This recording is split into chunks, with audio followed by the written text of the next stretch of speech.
So we're going to make the Rebel helmets, and this is a derivative of the US Marines helmet, which is made in aluminium, and we drop it into the bow of the machine like that. Quite a thick material this.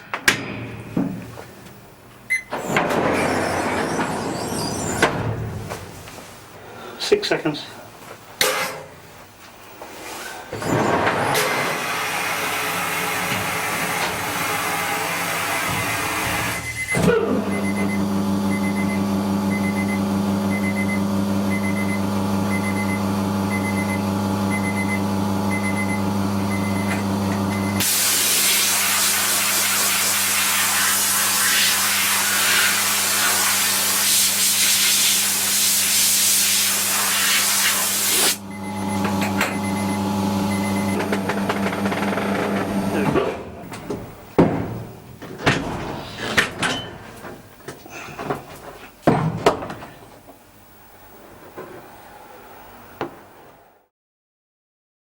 Well, this is the Rebel troop. We made this from the standard tool we made from the US Marine helmet.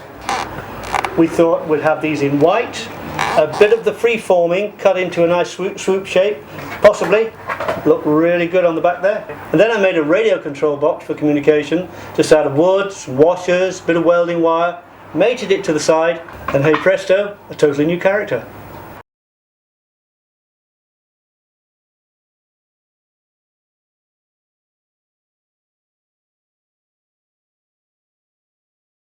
The US Navy helmet, I free-formed over this to get shapes for new helmets, and really it was making it up as we went along.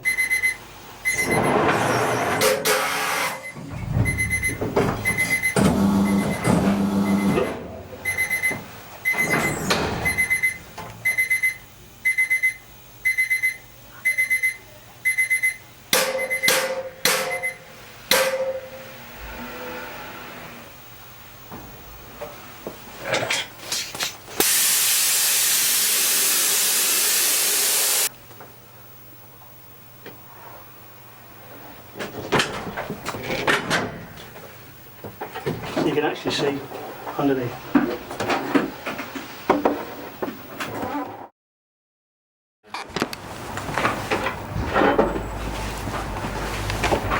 As an extension, a variation on the theme, because we wanted several Rebel characters, these were more like officer characters, I moulded out of the same freeform area of the front of the helmet a visor shape, and there's a smaller skull cap shape underneath, again taken from this area, just the same basic naval mould, and again mated the swoop on the back with a radio communication, and that became a more sophisticated Rebel troop, perhaps an officer, something like that.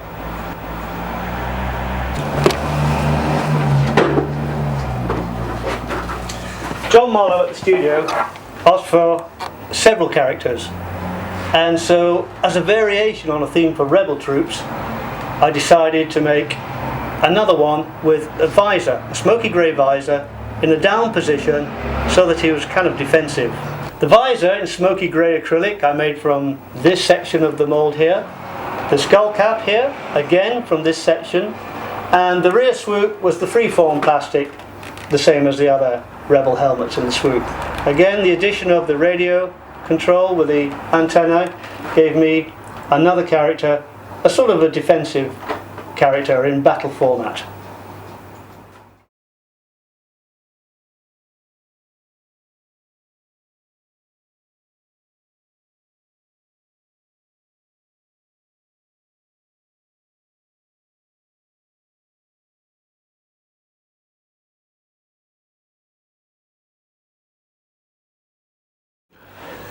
The X-wing helmet was quite easy to use for other things. For example, if we moulded it in black, we could have it as Darth Vader's Imperial pilot, which George Lucas asked for just a rear shot of, like that. However, I thought, if we make a complete helmet and maybe widen the back of the X-wing so much, incorporate a black Stormtrooper, you could have an even more gruesome, sinister character. And that's how he grew, the TIE pilot. This is the finished TIE pilot. To get to this state, I enhanced the wide crown at the top with a tri-prong like that. I widened the ears to give it even more presence on the side. I gave it some blister eyes for a sinister appeal and added the hoses, the breathing nostrils, and that gave it the overall sinister appearance that we were trying to achieve. I thought the quickest thing to do was to modify the Stormtrooper.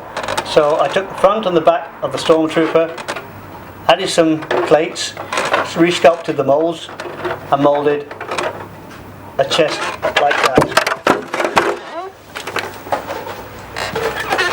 We bonded it together with similar straps to the Stormtrooper, and that allowed us a nice front plate to mount the chest box, the breathing chest box from. These are tools for all parts of the TIE Pilot chest box and the TIE Pilot's helmet. And on this particular moulding we have to divert the material so that it doesn't web, and so that we can get nice vertical deep draws. A little trick there.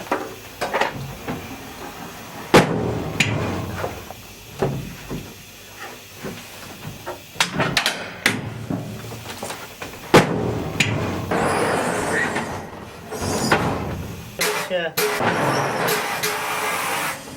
This little piece of material is there to draw the webs away from this long deep draw and absorb the material here. It's quite a clever little trick because it allows us to make a deep moulding which is twice as deep as it is wide, and that's normally very difficult out of a flat sheet of material. I made the chest box from these two awkward deep mouldings which, when nipped together like that, would weld and form a box.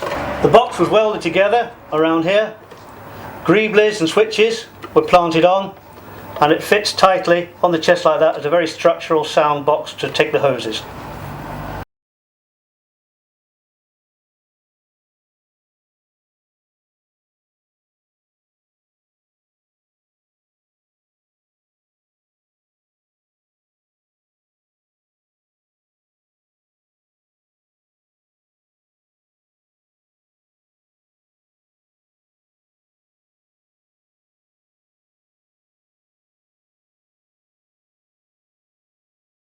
The basic US Marine helmet used for the Jawbone. So this is the moulded base of the Jawbone helmet. Nice glossy black. This is part of another free-forming piece moulded from the same helmet, and if we reverse that to the back, that gives it a nice rear cowl for the Jawbone. It's beginning to take form now. To get another black character, I used the same base mould, the same method of freeform plastic, and cut yet another section out of the freeforming, which was that.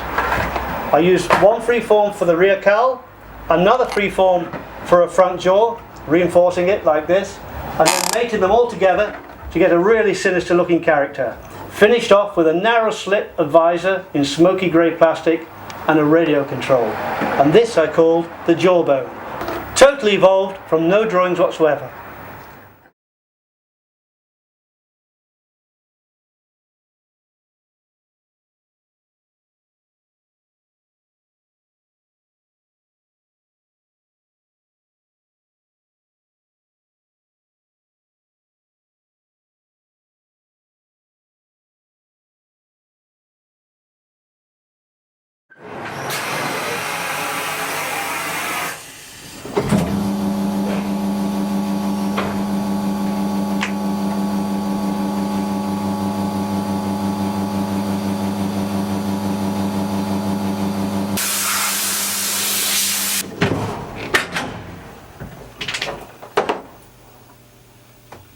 John Mollo asked me for some more black characters, so I decided to make a samurai warrior. This came from the basic naval shape, the US Navy Marine shape, and incorporated front caps from the same shape, rear swoop cowls, all with perforated holes, and capsulated behind the rear swoop was just a flat piece of plastic to form the back cowl of the samurai warrior. The joint at the end of this was covered by an earpiece which also widened the helmet and made it look more menacing. I call this chap the Cheesgrater, simply because of the holes.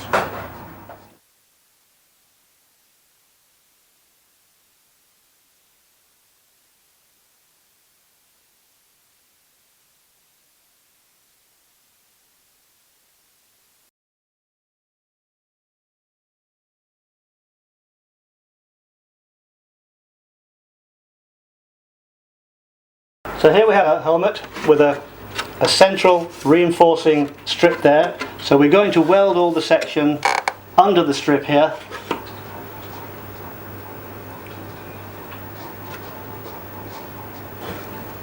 Just hold this in position for a minute. That's as long as this chemical takes to catch. And there we are. We have a helmet with a strong crown.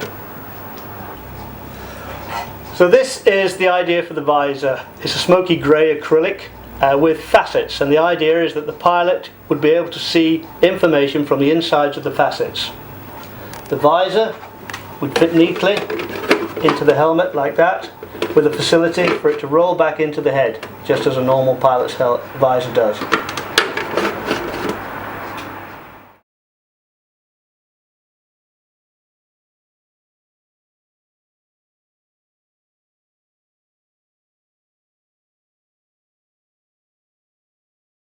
So this is the basic Rebel helmet, and I thought if we could take a section of this to create a new helmet, we could perhaps use a little piece like here.